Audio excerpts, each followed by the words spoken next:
अच्छा लगता है, बल्कि बहुत अच्छा लगता है जब कहीं से ये खबर आती है कि सियासत के इस मैदान में कोई नया शख्स और पढ़ा लिखा शख्स और ऐसा शख्स जिसकी फैमिली बैकग्राउंड ऐसी नहीं है कि उसके बाप दादा कोई सियासतदान रहे हों, एमएलए एमएलसी रहे हों, सियासत उनके घर की लौंडी हो, एक आम शख्स जब सियासत की तरफ रुख करता है तो अच्छा लगता है। और ये जानकर भी अच्छा लगता है कि सियासत में आने से पहले उस शख्स ने सोसाइटी समाज के लिए क्या क्या किया।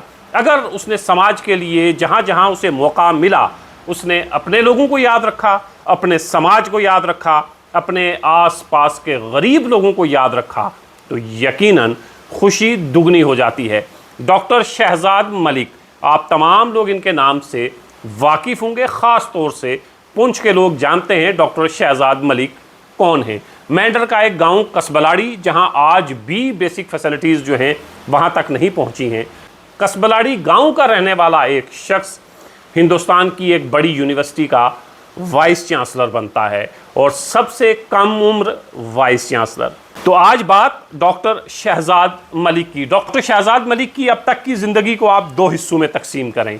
एक हिस्सा वो जब वो साइनात यूनिवर्सिटी के वाइस चांसलर थे, एक हिस्सा वो जब 2018 में रिज़ाइन किया, वापस आए, अपने इलाके में वापस आते हैं और वापस आकर Jammu Kashmir border area development conference बनाते हैं। ये ऑर्गेनाइजेशन 2019 से एक्टिव है और 2024 तक काम कर रही है। हमने कई बार देखा है, ख़ास तौर से मेंढर के इश्यूज़ को उठाते हुए। 2018 के बाद बहसियत सोशल एक्टिविस्ट उन्होंने क्या किया और 2018 से पहले जब वो साइनात यूनिवर्सिटी के वाइस चांसलर थे तब उन्होंने क्या किया। मुझे खबर ये मिली कि डॉक्टर शहजाद मलिक जल्द एक्टिव सियासत का हिस्सा होने जा रहे हैं और से इस बार वो इलेक्शन लड़ेंगे।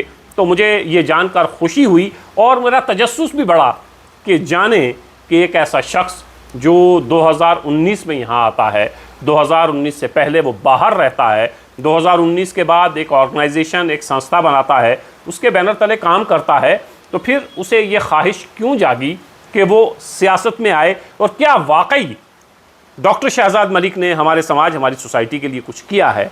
तो फिर कुछ दोस्त अहबाब जो हमारे कॉमन फ्रेंड भी हैं, मैंने उनसे बात करने की कोशिश की। बहुत सारी ऐसी मालूमात मुझ तक पहुंची कि मैं हैरत ज़दा रह गया। आम तौर पर आप देखते हैं कि हमारा कोई शख्स किसी बड़ी जगह पर पहुंचता है तो अक्सर व बेशतर वो भूल जाता है अपने इलाके को, अपने लोगों को। बहुत से लोग हैं जो अपने इलाके को याद रखते हैं, लेकिन ज़्यादातर लोग ऐसे हैं जो भूल जाते हैं अपने इलाके को। एक शख्स यहाँ से बाहर जाता है, साइनात यूनिवर्सिटी का वाइस चांसलर बनता है और वाइस चांसलर बनने के बाद क्या जम्मू कश्मीर को डॉक्टर शहजाद मलिक ने याद रखा? तो मेरी इत्तला के मुताबिक डॉक्टर शहजाद मलिक ने जब वो साइनात यूनिवर्सिटी के वाइस चांसलर थे तो जम्मू और कश्मीर के स्टूडेंट्स के लिए 50% रिजर्वेशन साइनात यूनिवर्सिटी में डॉक्टर शहजाद मलिक ने रखी हुई थी, क्योंकि एक बड़े एजुकेशनल इदारे के सरबराह थे तो वहाँ तालीम के हवाले से ही जो कुछ करना था वो कर सकते थे। तो और कई ऐसे लोग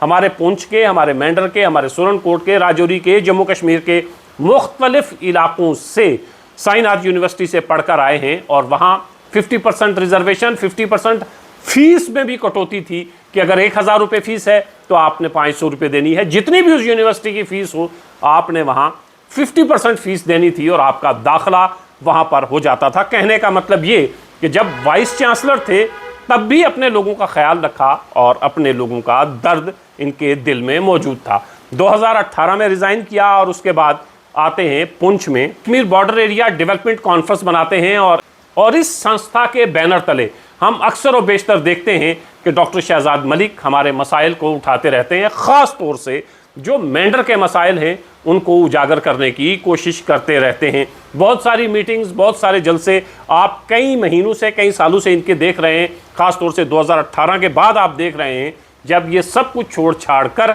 अपने इलाके में वापस आते हैं। हालांकि डॉक्टर शहजाद मलिक एक बड़ी यूनिवर्सिटी के वाइस चांसलर थे, वहाँ रुक सकते थे, वहाँ रह सकते थे, लेकिन वापस आते हैं और फैसला ये करते हैं कि अपने लोगों की खिदमत की जाए। तो अब एक्टिव सियासत में डॉक्टर शहजाद मलिक आने जा रहे हैं। इलेक्शन में डॉक्टर शहजाद मलिक मेंढर से इलेक्शन लड़ेंगे और मेंढर की धरती सियासी तौर पर बड़ी जरखेज़ धरती है। बड़े बड़े स्टॉलवर्ट जो हैं वो मेंढर से पैदा हुए हैं। देखते ये हैं कि इस इलेक्शन में डॉक्टर शहजाद मलिक क्या करते हैं, लोगों को मज़ीद अपनी तरफ माहिल करने के लिए क्या क्या करते हैं और इनका मैनिफेस्टो क्या होगा। क्या ये किसी बाकायदा सियासी जमात में जाएंगे या इंडिपेंडेंट इलेक्शन लड़ेंगे। लेकिन मुझ तक जो खबर पहुंची है वो ये है कि डॉक्टर शहजाद मलिक मेंढर से इस बार इलेक्शन लड़ने जा रहे हैं। एक शख्स जो गोल्ड मेडलिस्ट है एमएससी में, एक शख्स जो गोल्ड मेडलिस्ट है एमफिल में, वो सियासत में आता है तो यकीनन हमें ऐसे सियासतदानों का या ऐसे लोगों का खैर मकदम करना चाहिए जो पढ़े लिखे हैं, एक विजन रखते हैं, एक्टिवली सियासत में पार्टिसिपेट करने से पहले सर्व कर चुके हैं, अपने लोगों के मसाइल को उजागर करते रहते हैं। तो ये एक अच्छा शगुन है। इस तरह के बहुत से नौजवान जो सियासत से दूर हैं इसलिए कि वो समझते हैं कि सियासत कोई अच्छी चीज़ नहीं है, सियासत तब तक अच्छी नहीं है जब तक अच्छे लोग इसमें दाखिल नहीं होते हैं। लिखे जब भी सियासत के मैदान में आएँ हम सबको मिलकर उनका खैर मकदम करना चाहिए। उम्मीद है कि डॉक्टर शहजाद मलिक, जिस तरह हम माजी में देखते हैं बहुत सारी उनकी मीटिंग्स और जलसे उनके देखते हैं, वहाँ एक गुलदस्ता हमें दिखाई देता है, अलग अलग मज़ाहिब के लोग भी होते हैं, बरादरियों के लोग भी होते हैं, ये मेंटेन रखेंगे। पुंछ में भी हमने देखा कि डॉक्टर शहजाद मलिक ने बहुत सारे काम किए हैं, लेकिन असल इम्तहान मेंढर में होना है। देखते हैं मेंढर की सियासत और मेंढर के लोग सियासत के इस नए खिलाड़ी का किस तरह खैर मकदम करते हैं। ये भी देखना अहम होगा कि डॉक्टर शहजाद मलिक किस पार्टी का दामन थामते हैं, किस पार्टी से टिकट मिलती है, या फिर डॉक्टर शहजाद मलिक इंडिपेंडेंट मेंढर से इलेक्शन लड़ेंगे।